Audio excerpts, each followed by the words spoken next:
I was sanding down the legs of a cherrywood table when it happened. The speakers above my workbench, part of the smart home system Elise insisted we get, crackled to life. At first I thought it was a calendar reminder or something, so I didn't pay much attention. But then her voice came through, loud and clear, with that dry laugh she only used around her gallery friends. Honestly, Max is too slow-witted to ever notice. I could sleep with half the town and he'd still be out there polishing old chairs. I froze. My fingers stopped moving and the handheld sander hummed in the air before I shut it off. I looked up, heart already pounding, thinking maybe I'd misheard. But then came more laughter. Another voice, a woman I think, chuckled back. "You've really been getting away with it that long?" "Years," Elise said proudly. "Marcus is just more exciting, more everything. Max still thinks those gallery weekends are real. Poor guy's probably down there with his antique glue. Totally clueless." Another round of laughter. My heart dropped through the floor. I just stood there, covered in sawdust, like an idiot. I stared at the speaker like I could will it to take it back. The speaker clicked off as suddenly as it started. Silence returned to the workshop, but everything inside me was spinning.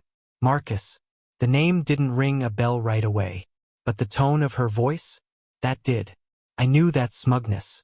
I'd heard it at fundraisers when she talked down to people who didn't know Monet from Monet. I just never imagined it being used about me. The thing that stuck in my throat wasn't just the affair. It was the way she spoke about it. Like I was some joke.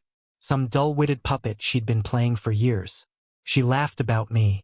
I sat down on the stool by the window and just stared at the floor for what felt like an hour. The workshop smelled like citrus oil and pine dust, but even that comforting scent couldn't ground me. This woman, my wife Elise, had been leading a double life under the same roof as me. And the worst part? She wasn't even sorry. I didn't storm upstairs. I didn't call her out or make a scene. When I finally walked back into the house, she was in the sunroom, typing away on her tablet, sipping wine like nothing had happened. She looked up at me briefly. "Dinner in an hour," she said. I just nodded. My voice felt like sandpaper in my throat. That night, I lay in bed next to her. She fell asleep fast. She always did after 2 glasses of Chardonnay. I stared at the ceiling, listening to her breathe. I wasn't clueless. I wasn't dull. But I had been trusting. Too trusting. And she had taken full advantage. I turned to face the other direction and whispered to the dark, "All right, Elise, you want a fool? Let's see how foolish I can be." And that was when I decided. This betrayal wasn't going to go unanswered. Not this time. Not by me. The next morning, I got up before Elise and poured myself a mug of coffee. I sat at the kitchen table and opened the laptop she rarely touched. We had one shared account for household stuff, and I'd never felt the need to check behind her. But now I scrolled through the last 5 years of credit card statements like a man digging up his own grave. The charges told their own story. Luxury hotels in cities Elise supposedly visited for gallery weekends. Spa treatments, dinners at high-end restaurants she'd never mentioned. Plane tickets that didn't match any art events I knew about. She never traveled alone. It all started to add up. She was slick about it, used her personal card for most things and shifted money between accounts to cover balances. But I've spent decades working with objects worth more than most people's cars. I know when something's been tampered with. I know what to look for. And this wasn't just infidelity. This was a long, rehearsed performance.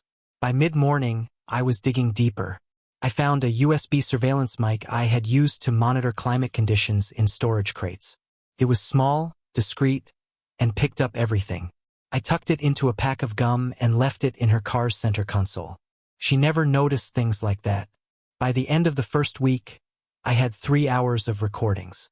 Elise laughing on the phone. Elise making plans. Elise saying, "I'll book that suite we love in Savannah. He thinks I'm at a regional artist expo." She never used Marcus's name directly, but she didn't need to. The tone, the context, the hotel confirmations I matched to those exact dates, it was all there. Later, I waited until Elise left for a Pilates class and went into the shared desktop in her office. She always said she was too busy to organize her files, which worked in my favor. I ran a data recovery program and restored over 200 deleted items. Most were junk, but some weren't. Selfies, mirror shots in hotel bathrooms, her in silk robes I'd never seen, kissing a man with salt and pepper hair. His face wasn't clear in all of them, but there were enough clues. A distinct gold ring, a signature on a receipt left on the dresser in one photo. The more I found, the calmer I became. This wasn't going to be a confrontation. This wasn't going to be a screaming match. This was going to be a restoration. Not of a chair or a desk or a shattered mirror, but of the truth. Every bit of evidence went into a private folder on an encrypted drive labeled Elmwood Project. It sounded like a work order just in case Elise ever stumbled across it. That night, she asked if I could help her hang a new canvas in the hallway. I held the hammer, nodded, smiled. Inside, I was already drafting the blueprint for her undoing. A few days later, I found the piece that tied it all together.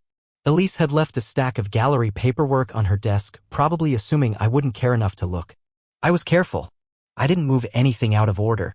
But tucked between a vendor invoice and a thank you note was a tax receipt for a private donation, made out to the Marcus G. Langford Charitable Trust. There it was. A full name. A signature I recognized from the hotel photo, same elegant slant, same self-importance. I sat down at the kitchen counter and typed it into the search bar.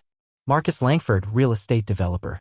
Known around town for flipping luxury beachfront properties and hosting obnoxiously large fundraising dinners. His face popped up in a dozen photos online, shaking hands with mayors and leaning on shovels at groundbreakings. Gray hair, broad shoulders, smug eyes. He looked exactly like the type Elise would fall for. Everything about him screamed money and ego. It took less than 10 minutes to find his wife, Camille Langford. She ran a local event business that Elise had once mentioned offhandedly. Marcus's wife did the catering. It was surprisingly tasteful, she had said last fall, laughing as if she was above it all. Camille's social media was open. Her feed was filled with curated moments, gala photos, yacht brunches, floral arrangements. But what caught me were the family pictures. Camille, Marcus, and their teenage daughter at a pumpkin patch last October. A Christmas dinner shot, all smiles and sweaters. I didn't know Camille, but I felt something shift in me as I scrolled. She didn't know what was being done behind her back. Just like me. I started building a timeline. Elise had claimed gallery weekends in Charleston, Savannah, and even Miami. I checked Marcus's business page. His company had posted travel photos and real estate updates on the exact same weekends. It didn't take long to cross-reference hotel charges with Marcus's known properties and rental sites. Restaurant reservations she made matched with local reviews Marcus had left online. It was all right there. Not a one-time affair. Not a fling. This was a parallel life. For years, Elise had used me as the scaffolding for her double story, quiet husband at home, exciting lover out in the world. She smiled in our anniversary photos while making dinner plans with another man. She wore the earrings I gave her while calling me clueless behind my back. I printed out the photos of Camille. I didn't know what I'd do with them yet. But I needed to see her face. I needed to remind myself this wasn't just happening to me. Elise wasn't just disloyal. She was building a life on lies. Mine was just the foundation she thought she could keep walking on forever. Not anymore. I waited until a Tuesday morning to make the first call. Elise had her standing coffee date with her gallery partner, 45 minutes, every week, never skipped. That gave me enough time to speak with the attorney I'd been quietly researching. Margaret Kilner, former state prosecutor turned family law specialist. She had a reputation for being ruthless, especially in cases involving financial fraud and hidden assets. Her first question to me wasn't, "What happened?" It was, "How much proof do you have?" I smiled and said, "Enough to break the hinges off." We met in her office that Thursday. I handed over the USB mic, a flash drive with photos and recordings, and a printed packet of financial records I had spent the past 2 weeks compiling. Margaret flipped through the documents, nodding slowly. She wasn't impressed by scandal, she'd seen worse. But she appreciated preparation. When I told her Elise didn't know I had seen or heard any of it, Margaret leaned back in her chair. "Then we have the upper hand. The trick," she said, "is not to strike too soon. We want her exposed and disarmed. We put together a strategy. My accounts would be frozen, but not all at once. Shared credit cards would be quietly disabled under the guise of routine fraud checks. Elise's access to my investment accounts would be revoked with a notice of reauthorization required, something technical sounding that wouldn't raise alarm right away. I opened a new checking account and moved most of my liquid assets into it. Everything else, the equity in our house, the restoration studio, the antique collection, would be locked in a legal trust pending marital separation. Margaret filed an initial protective financial affidavit. It wasn't visible to Elise yet, but it would be. Soon. Back at home, I started preparing something else. A black leather binder. It looked like any professional portfolio, neat, understated. On the cover, I embossed one word in gold leaf. Restoration. Inside, photos, printed emails, transcriptions of audio clips, hotel receipts, screenshots from Marcus's company social pages, a copy of the tax donation Elise had carelessly left out. Each page was dated and labeled, cross-referenced by event. It was clean, precise, devastating. That binder wasn't for me. It was for Camille. I wrote her a letter. No emotion, no bitterness, just facts. I told her who I was, what I had discovered, and enclosed a summary of the evidence. No threats, no requests. Just the truth. I didn't sign it with my name. Just from someone who thought they were the only one being deceived. I dropped the package off with a private courier. No return address. Just her name and office building suite. Margaret's team would verify receipt. Elise's birthday was the following weekend. She'd planned a big rooftop brunch, champagne, catered small plates, and hand-selected guests who adored her polished, curated version of herself. It would be the perfect time. Not for confrontation, but for the curtain to fall. Because if Elise had been performing all these years, I wanted to be the one who controlled the final act. It started with a declined card at the boutique downtown. Elise had gone to pick up her birthday dress, some champagne-colored thing she insisted photographed well in natural light. The salesgirl, according to Elise's furious voicemail, had swiped her Amex twice before saying, "I'm sorry, it's coming up restricted." I got the voicemail at 1:37 p.m. I didn't answer. I played it twice, then deleted it. By the time I got home, she was pacing the kitchen in that frantic, breathless way that only showed up when something didn't go her way. "Max, something's wrong with the accounts," she said before I could even take off my coat. "My card isn't working. I tried the Visa too, and the ATM near the studio, it said I had insufficient funds. Can you check the system?" She held her phone out toward me like I was the IT guy. I took it gently and set it on the counter. "Elise," I said, my voice calm, "you'll understand everything soon." She blinked. "What does that mean?" I didn't answer. I walked past her, into the sunroom, and sat down with the day's paper. She stood in the doorway, stunned. Waiting for me to laugh, maybe. To say it was all a mix-up with the bank. But I just turned the page. The next day, she tore through the house like a storm. Cabinet drawers flung open. Papers scattered. She demanded passwords I'd already changed. Accused me of forgetting to pay the bills. Then of hiding money. Then, her voice trembling, of sabotaging her. "Max," she hissed, following me into the garage, "what the hell is going on?" I looked at her and smiled slightly. "I'm just focused on a project right now." Her eyes narrowed. "What project?" "Restoration," I said. "You wouldn't understand." By the end of the week, she was a shadow of herself, makeup smudged, hair tied up messily, snapping at the gallery staff over phone calls she made on her backup cell. Her friend Maggie stopped by one afternoon. Elise rushed out to the porch to intercept her. I stayed inside, polishing a set of brass handles from a Victorian dresser. Through the window, I could see Elise gesturing wildly. I didn't need to hear the words. I knew the tone. Panic. That evening, she tried one more time.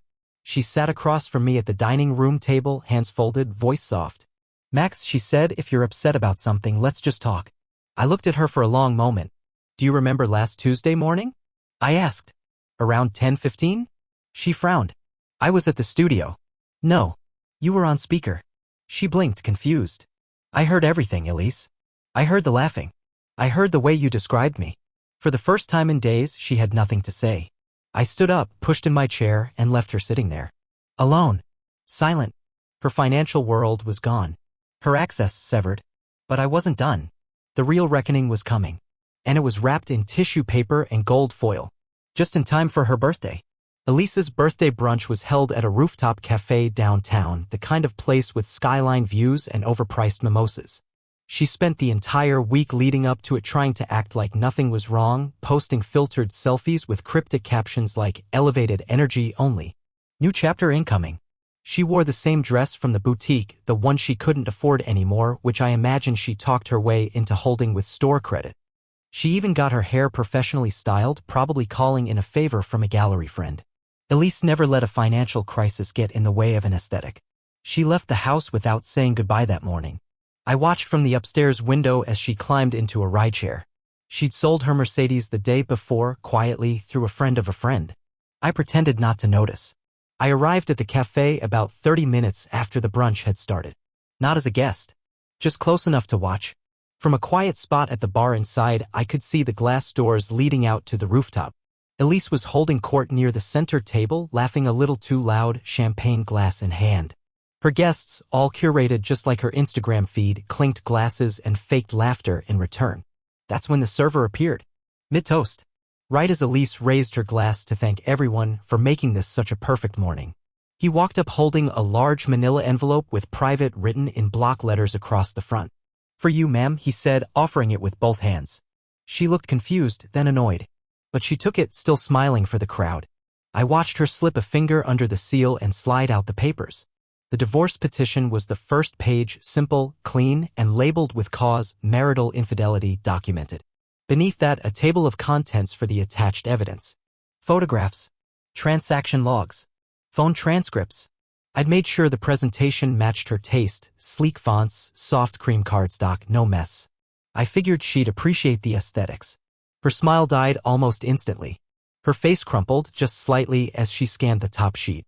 Then it hit panic realization. Her hands started shaking. The guest stared, confused, murmuring. Elise looked up right at me. We made eye contact through the glass. She blinked like she couldn't believe I was really there.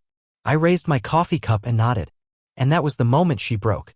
"What is this?" she screamed, clutching the packet like it might self-destruct. "Who did this? Max? Are you serious?" The room went still. Her friends shifted in their seats, unsure what to do. One woman awkwardly reached for a scone. Someone else cleared their throat. The servers froze mid-pour.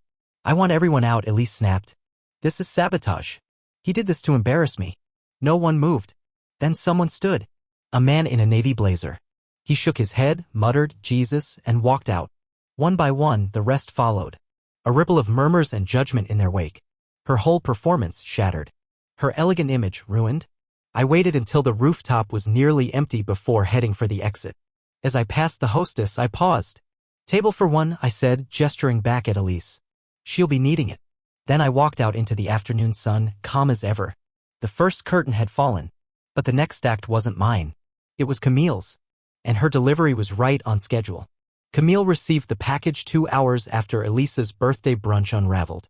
The courier dropped it off at her event studio just after lunch, hand-delivered, signature required. Inside was the binder I'd spent weeks assembling. No cover letter this time. No preamble. Just the truth organized in glossy sheet protectors and chronological order. I never heard from Camille directly, but I didn't need to. The fallout started that same evening. Marcus was at home hosting a family dinner, according to what I later pieced together. His daughter had come home from college for the weekend and Camille had prepared her usual elaborate spread, linen napkins, silver chargers, the works. That's when she laid the binder on the table. No accusations. No screaming. She simply opened it to the first photo and said, "Would you like to explain this to your daughter?" From what I heard, Marcus didn't even try to deny it. He knew. He knew he was caught.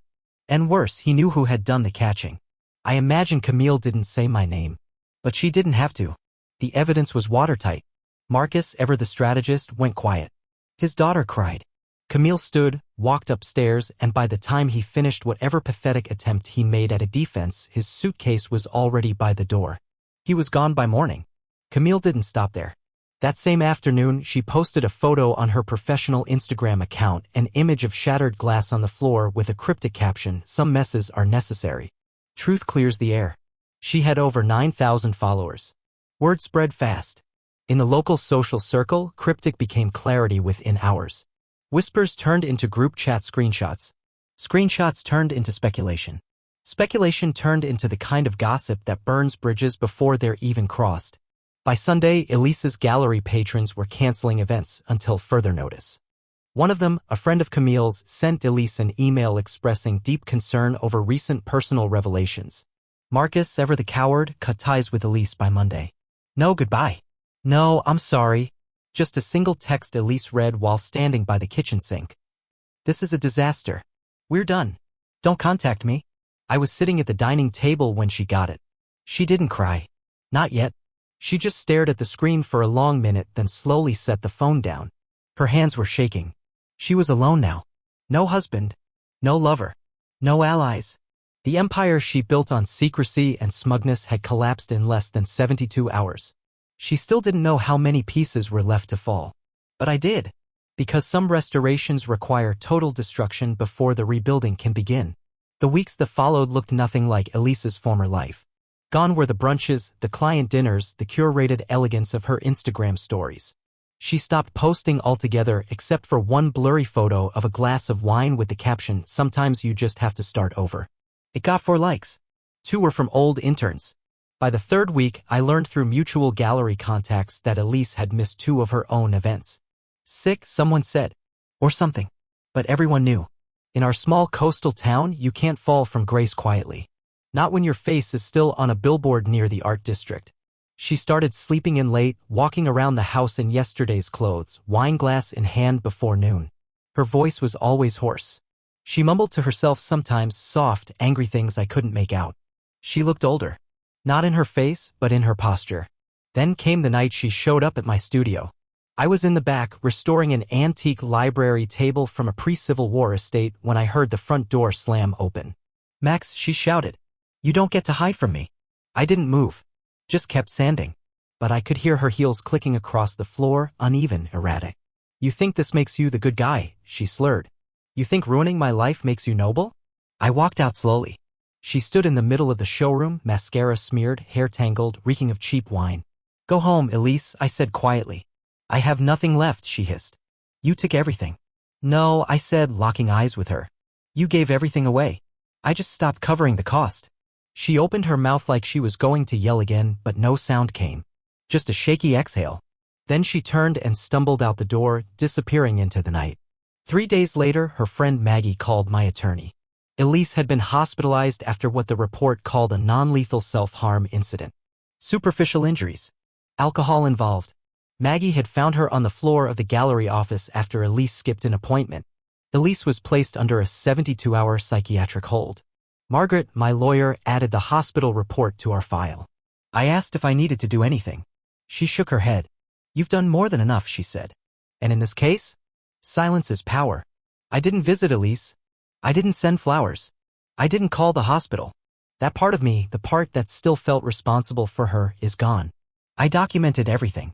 Her meltdown, her breakdown, her unraveling. Not for vengeance. For the record. Because Elise always believed consequences were optional. Now they were here, and I wasn't going to look away." The divorce filings were served 2 weeks after Elise was released from the hospital. She didn't try to fight it, at least not at first. The evidence was too overwhelming, the damage too public. But as soon as she met with her attorney, a tired-looking man from a second-tier firm downtown, her tone shifted. Suddenly, she wanted her share. Alimony. Access to joint assets. Half the studio. It would have been laughable if it weren't so insulting. My legal team responded with precision. Margaret had the full restoration binder ready for the court.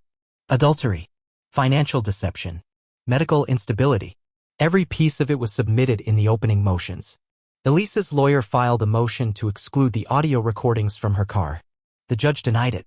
She tried to claim emotional distress due to a controlling marriage. Margaret countered with emails, calendar receipts, even a clip of Elise calling me oblivious and convenient. It was a surgical takedown. Not dramatic. Just clean. I showed up to every hearing in a dark gray suit, on time, polite. Elise wore sunglasses to the first appearance. At the second, she wore none. By the third, she stopped making eye contact with anyone in the room. When her lawyer requested spousal support, Margaret barely blinked. Elise Langley is not entitled to financial compensation from the person she spent years defrauding, lying to, and publicly humiliating, she said. What she's asking for is not support. It's a reward for betrayal. The judge agreed.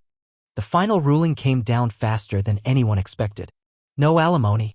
Elise forfeited any claim to my business. She walked away with her personal belongings, the contents of her gallery which she'd already quietly listed for sale, and a car she could no longer afford to maintain. She tried to save face at first, posting a quote about letting go of things that no longer serve your peace. But no one was buying it. The friends who once clung to her for connections had vanished. The gallery was quietly dissolved within 60 days. Mutual acquaintances faded away. Some sent me quiet texts, "Heard what happened. You handled it with grace." I didn't respond to most. I wasn't looking for applause. I just wanted my life back. The old heritage house I restored years ago finally felt quiet again. I spent my evenings painting furniture, sometimes just sitting in the workshop with the radio on low, coffee mug in hand. No more late-night fights. No more carefully worded texts. No more wondering where Elise really was on weekends. Just stillness. Dust, wood, and quiet power. I wasn't angry anymore. But I wasn't forgiving either. Some damage can't be undone. It can only be documented. And left behind. It happened on a rainy Thursday. I was at the local hardware store, picking up wood oil and a new set of sanding pads. The kind of errand I used to run without thinking before everything unraveled. Now, it felt like a ritual. A small, steady reminder that life continues. I turned the corner of the aisle near the adhesive section and saw her. Elise. She was standing in front of a shelf of clearance items, bent paint rollers, and dented cans of sealant. Her hair was pulled into a frayed bun, damp at the edges from the rain. No makeup. No jewelry. Just a baggy gray sweater and jeans that hung off her like she'd forgotten they used to fit better. She looked thinner. Hollowed out. She hadn't seen me yet. For a second, I thought about turning around. Slipping away before she noticed. But then she looked up.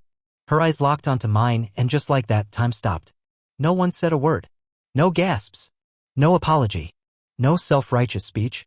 She looked at me the way a child looks at a broken toy they once loved. Like maybe if they hadn't been so rough with it, it would still be whole. I gave her the smallest nod. Not out of kindness. Out of finality. She blinked once, quickly, then turned away. Pretended to read a price tag. She didn't say anything. Didn't follow me. Didn't try to explain. And I didn't offer her the chance. I paid for my things and walked out into the rain, the bag tucked under my arm. I got in my truck and sat there for a moment, listening to the soft thrum of water on the roof. Then I started the engine and headed home, where a mahogany table was waiting to be finished. As I drove, I didn't feel triumph. Just closure. The woman who once laughed about how blind I was hadn't just fallen from grace, she had become invisible. To herself. To her world. And to me. And that in the end was all the restoration I needed.